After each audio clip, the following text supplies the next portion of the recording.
Bienvenidos a Revista de la Universidad de México. ¿Qué tal? Qué gusto que nos acompañen en este espacio de Revista de la Universidad de México. En este programa tenemos como invitado a Armando Fuentes Aguirre, alias Catón, periodista y escritor, y además un apasionado de la historia, y recientemente publicó el libro Antonio López de Santana, ese espléndido bribón, y la guerra de Estados Unidos contra México, esa infame bribonada. Armando Fuentes Aguirre, Catón, nació en Saltillo, Coahuila. Cursó la carrera de abogado en la Escuela de Leyes de Saltillo y en la UNAM.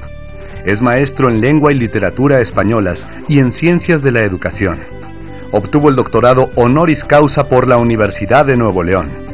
En 1978 fue nombrado cronista de Saltillo.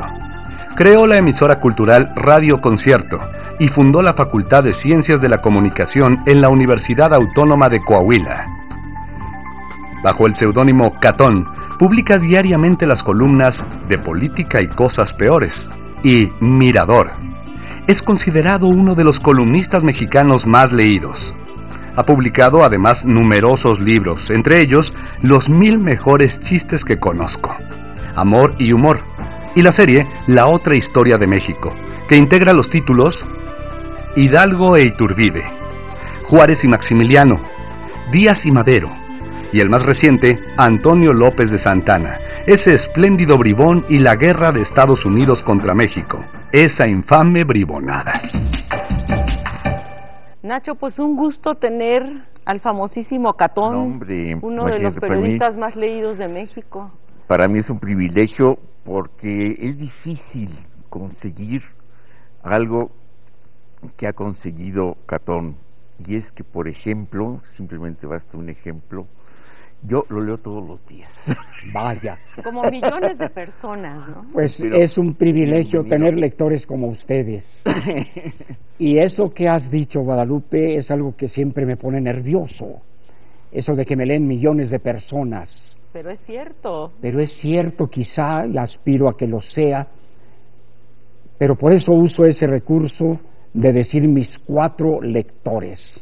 Sí. Porque si yo empiezo a escribir, Nacho, pensando que me van a leer 2 millones de personas, no sería capaz de escribir una sola palabra, porque la responsabilidad me abrumaría de tal modo que se me cerraría el poco caletre que tengo abierto. Pero entonces uso esa expresión de mis 4 lectores para crearme a mí mismo un ámbito pequeñito, íntimo, de 4 personas, de 4 prójimos.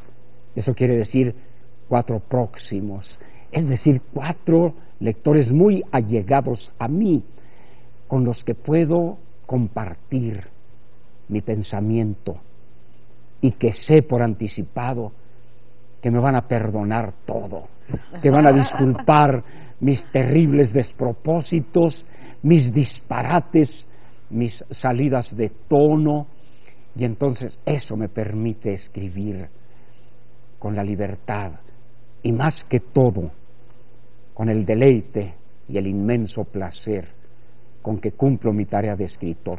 Yo pienso que tú compartes también ese gozo cuando escribes esos maravillosos libros con que nos has enriquecido. Bueno, lo que hago fundamentalmente es que trato de dirigirme a una persona. Yo creo que es como cuando haces una presentación y que ves abarrotado el lugar donde estás presentándolo. Yo lo que hago es que veo una persona y como si me dirigiera nomás a él. Pero bueno, yo creo que podemos entrar en materia, puesto que es de una riqueza enorme. Les súper recomendamos La otra historia de México. Ya tiene, es el 4, ¿no? Así es. Es el 4, y este es sobre Santana. Y yo creo que, pues para empezar y entrar en materia, pues por lo pronto la tesis me parece espléndida, digamos, de alguna manera, que Santana no actuó solo. Claro, siempre ha sido estigmatizado como que él fue el culpable, pero hay que pensar las circunstancias del país, desde las luego, luchas de los liberales, los liberales contribuyeron muchísimo, la iglesia, todo. Fíjate que yo tengo una tesis que me gustaría compartirla. Yo digo que una de las razones por la que perdimos Texas es porque estaba casi despoblado. Desde luego, claro que sí, claro. Y error que ya estamos corrigiendo ahora. Estamos volviéndolo a poblar de mexicanos. Absolutamente. Estamos haciendo una reconquista silenciosa y artera. Digo artera porque se hace por las noches, cuando se engendran los nuevos mexicanos que van a apoderarse tarde o temprano. Pero nuevamente nos van a regresar simbólicamente Texas, o como dice mi hija, que nos regrese en California, pero con todo y Disneylandia. Y los moles comerciales también, pediríamos, tanto las señoras como los señores, esos grandes centros comerciales, las áreas verdes, y todo lo que han hecho en aquello que fue de nosotros y que no tanto perdimos como abandonamos. Eso es. Muchos hombres inconsecuentes e imprudentes pierden a sus mujeres no tanto por desamor, sino por abandono. Así es. Y pienso que esa tragedia, en el caso de la pérdida de una mujer, es íntima y personal.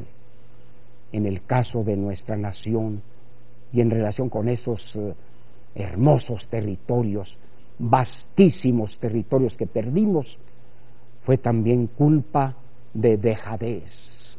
Así es. Culpa de abandono. Alguna vez oí la historia, Guadalupe, de una mujer que dejó a su marido, que era joven, apuesto y bien acomodado, por otro que ni era tan joven y no era nada apuesto y su condición económica no era muy boyante. Y le preguntaban: ¿por qué dejaste al otro y te fuiste con este? Y respondía: porque este me dice cosas. ¡Ay, qué bonito! ¿Verdad? Es decir, la atendía. Claro. Le decía lo que ella quería oír, la halagaba. Y nosotros, en el caso de esos territorios, nos olvidamos de ellos. Eran tan inmensos. Alguna vez el territorio de la Nueva España llegó hasta Alaska. Ni siquiera se sabía cuál era el límite hacia el norte. Estábamos, como seguimos estando todavía, centralizados. Y fuera de México, lo dijo un bellísimo personaje, la Güera Rodríguez, fuera de México todo era Cuautitlán. Y aquello también fue Cuautitlán. Quiere decir abandonado. Quiere decir abandonado. Desdeñado. Vaya, volviendo a lo que planteaba Nacho sobre la tesis del libro. Muy bien. De que Santana realmente no es tan el traidor que se piensa, sino que había otros actores en lo que sucedió en esa historia. Es muy cierto lo que ustedes señalan. Quizá don Antonio López de Santana es el villano favorito de la historia mexicana. Es el ocupante principal de ese extenso territorio que se conoce como el basurero de la historia. Ahí están muchos injustamente condenados al estigma que tú has señalado, Ignacio, a ser estigmatizados, anatematizados, vilipendiados. Muchos de ellos, como digo, con injusticia. Don Antonio López de Santana está ahí no tanto por injusticia, sino por ser paradigmático. En mis otros libros sobre la otra historia de México aparecen como personajes principales y como retratos de portada dos personajes. cuando abordé el tema de la independencia, Hidalgo e Iturbide. Cuando traté la Reforma, Juárez y Maximiliano. En el caso de la Revolución, Díaz y Madero. Aquí no hay ningún otro personaje más que Santana. Nadie podía acompañarlo. Estuvo solo en su tiempo y está solo en esa condena de la historia. Pero la tesis es esa, y no es algo novedoso, 1000 veces repetida y por lo tanto manida y muy sobada, es aquella frase de Ortega y Gasset, tan olvidado ya, pero tan maestro siempre, que decía: yo soy yo y mi circunstancia. Sí. Ningún hombre es una isla, eso lo dijo John Donne. Todos estamos unidos por un vínculo que nos hermana en lo bueno y en lo malo. De lo bueno que yo hago no tengo tanto mérito, me acompaña mi prójimo. De lo malo que yo hago no tengo tanta culpa, mi prójimo me acompaña también. Bueno, y también lo que es muy importante y que has señalado, bueno, yo creo que son dos cosas. Uno, que al final efectivamente ya queda en la miseria, pero en la miseria moral. La mujer le da dinero a las gentes que pasan por allí para que lleguen a halagarlo, y lo que hubiera dado él por abrirse el pecho y mostrarlo y decir viva la República, claro, o que lo hubieran ahorcado, o que lo hubieran, en cambio muere verdaderamente olvidado y ya estigmatizado. Y fíjate que hay algo que dices que me parece muy, muy sintomático, que finalmente es el espejo de la época. Así como los otros personajes que retratas son espejos y contrapuntos, yo diría, porque no es que sean complementarios, es que son contrapuntos. Entonces, en cambio aquí es Santana, el seductor de la patria, que diría Enrique Serna, el centro para poder entender esa época. Esa época que marcó todo el destino, marcó el destino de toda una nación. Desde luego, y que lo sigue marcando hasta nuestros días. Yo pienso que no hemos logrado superar, aún en este siglo nuestro, que si mal no me equivoco es el 21, si no he contado mal, aún en este siglo, que debería ser de luces, que debería ser de patria, que debería ser de concordia, seguimos separados por las mismas discordias que dividieron a los mexicanos en el tiempo de Santana y que tan caras nos costaron. Ahora nos están costando igualmente un alto precio, del cual no nos percatamos, porque no se traduce en pérdida de territorios, pero sí se traduce en pérdida de siglos, o por lo menos de décadas, porque nos vamos quedando retrasados en el concierto que se decía antes de las naciones civilizadas. Y para decirlo con otra expresión más popular, no solo estamos retrocediendo, también vamos para atrás. Bueno, para no ir para atrás con el programa, vamos a hacer un corte y enseguida volvemos, muy Armando, bien, para seguir muy bien, con y esto. adelantaremos. Sí, cómo no. En un momento más regresamos a Revista de la Universidad de México.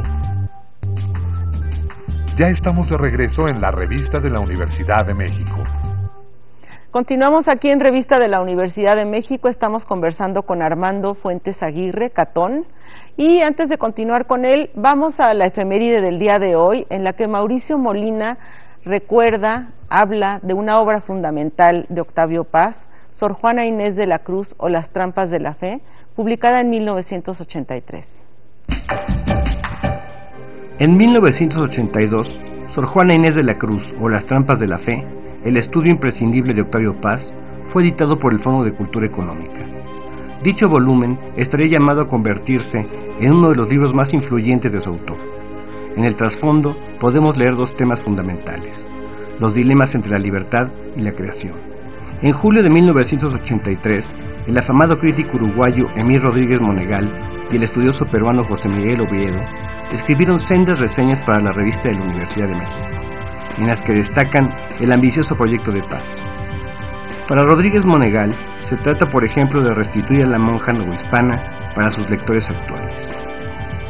Sor Juana deviene una escritora moderna, cuya actualidad reside en la libertad con la que actuó en un universo cerrado a las mujeres. El dilema de Sor Juana, escribe Rodríguez Monegal, entre vocación y profesión, ha cambiado hoy de contextos, pero no de validez. Más adelante, escribe: Paz restituye a Sor Juana en su siglo y nos restituye a sus lectores a él. El resultado es deslumbrante. Una infatigable pesquisa de significados esotéricos muestra el lado juvenil de inagotable asombro lúdico. José Miguel Oviedo, por su parte, comenta: ¿qué es lo que explica esa fascinación, esa entrega total a una figura literaria tan lejana en el tiempo y cuya estética no es ya la nuestra? Sin duda nace de la admiración de Paz por la obra poética de la autora, por una razón de afinidad y gusto literario. Pero creo que para él, Sor Juana es un caso especial de conciencia intelectual cuyo drama sufren muchos creadores y pensadores en nuestra época. Ejemplifica el dilema entre la libertad artística y la independencia respecto al poder. Así se leía en el momento de su publicación una de las obras fundamentales de Octavio Paz y uno de los estudios literarios más ambiciosos de nuestra lengua.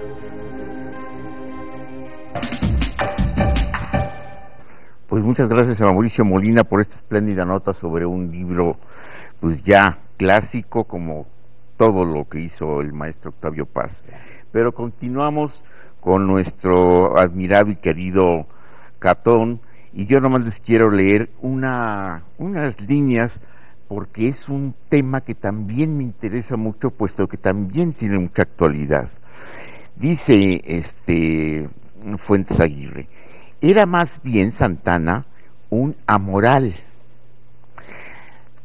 Hay quienes no tienen oído para la música y pueden silbar una tonada, y no pueden silbar una tonada, no tienen oído para la música. Entonces, más que inmoral, era amoral.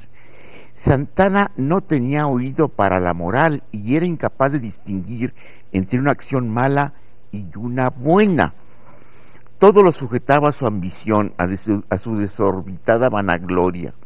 Lo suyo no pertenece al drama, sino a una comedia inverosímil. Aún hoy nos resulta imposible creer que Santana haya sido presidente tantas veces y que haya hecho y deshecho tantas cosas. Fíjate que además de todo, te lo pregunto y te lo leí estas líneas, porque el libro tiene una parte que me llamó mucho la atención, psicológica. Te metes, ese personaje que los personajes de la historia que son de yeso, de bronce, de piedra, yo creo que una de las claves de la novela histórica y muy concretamente de un libro tan espléndido como el tuyo, es que los humaniza.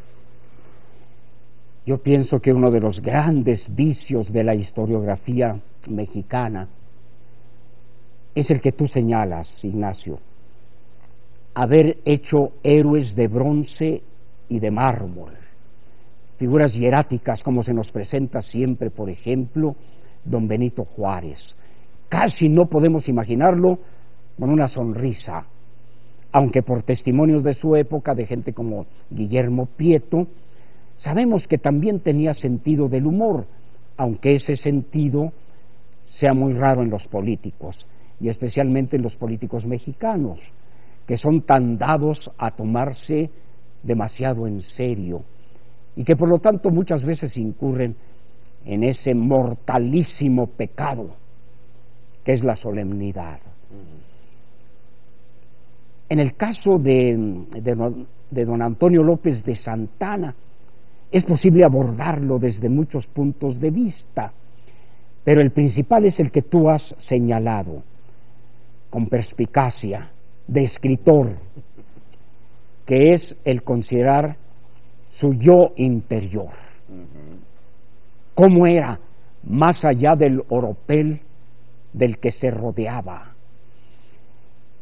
Algo que a mí me gusta mucho señalar es que aunque Santana haya sido tantas veces presidente de la República, no era un político.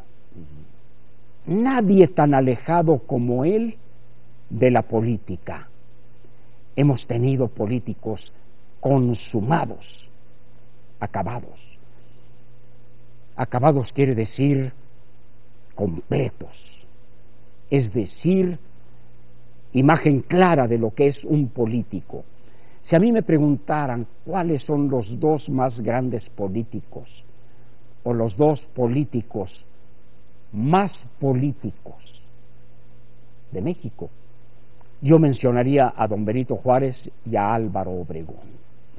En ellos se concreta la cualidad principal, que puede ser también el principal defecto de un político.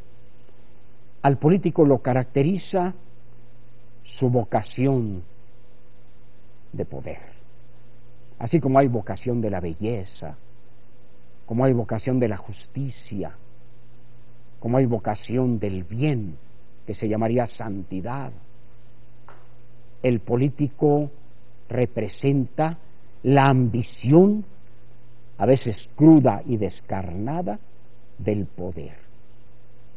A veces del poder por sí mismo, sin ninguna otra finalidad más que el ejercicio del poder. Juárez y Obregón representan ese tipo de vocación. Ambos buscaron el poder. Juárez se aferró a él, incluso al margen o por encima de las leyes de su tiempo.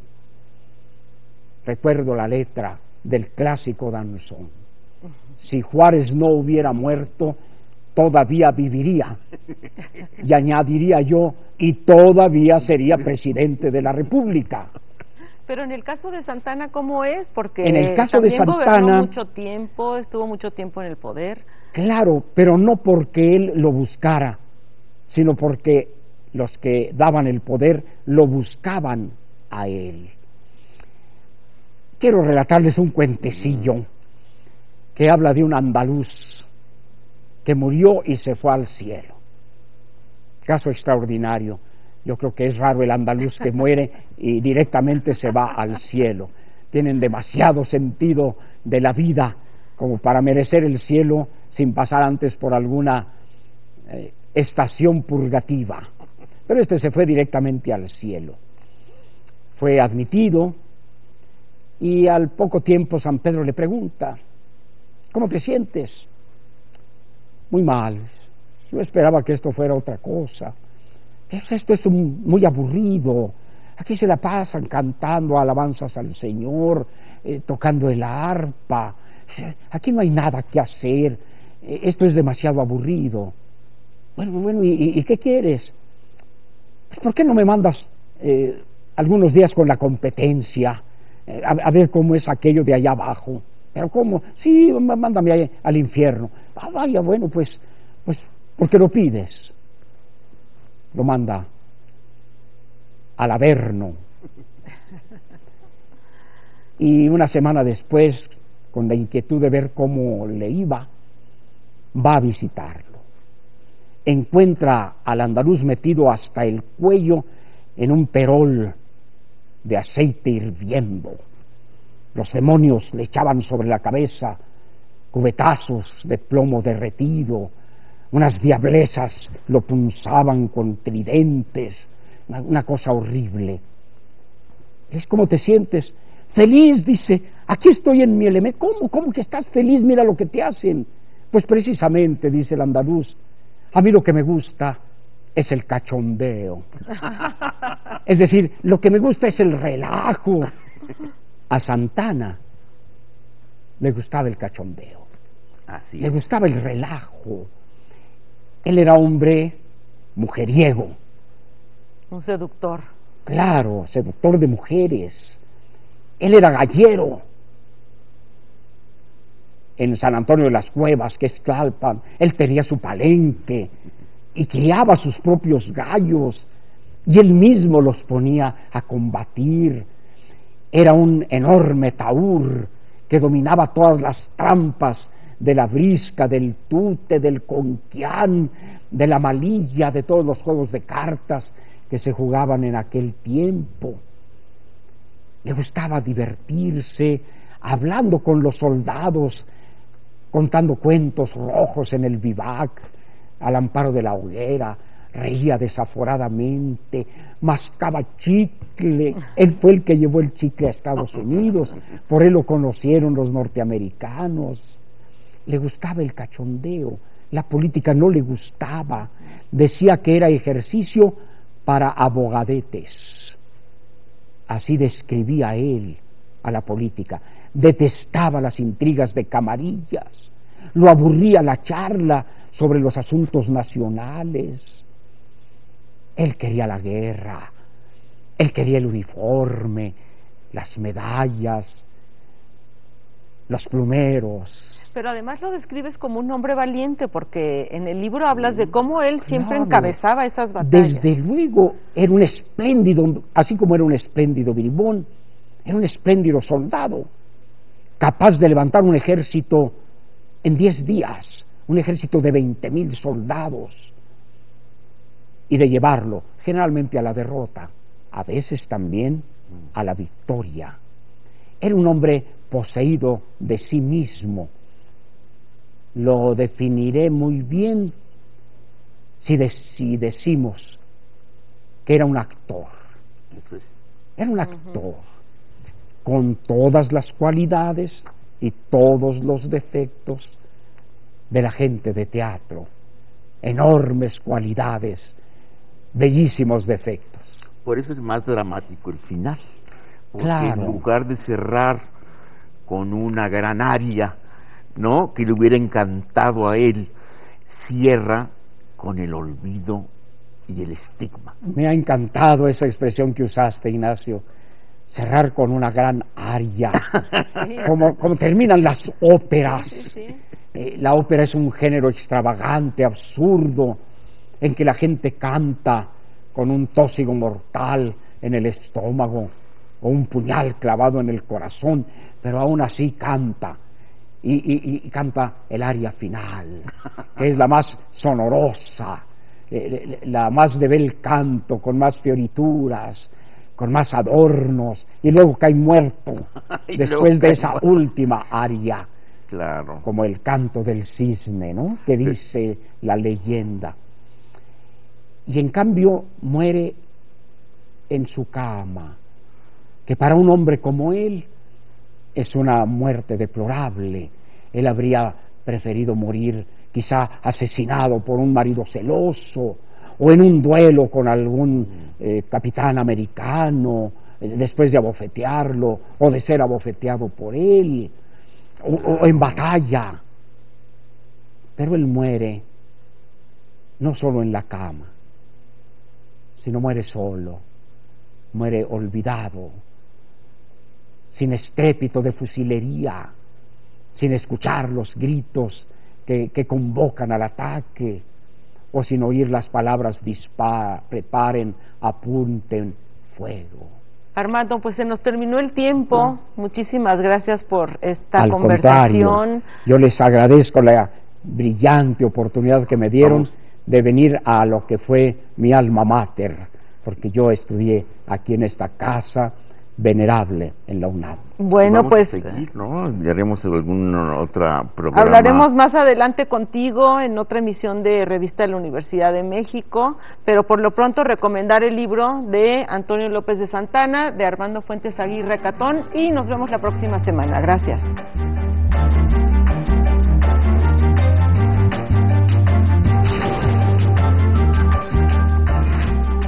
Los esperamos la próxima semana en Revista de la Universidad de México.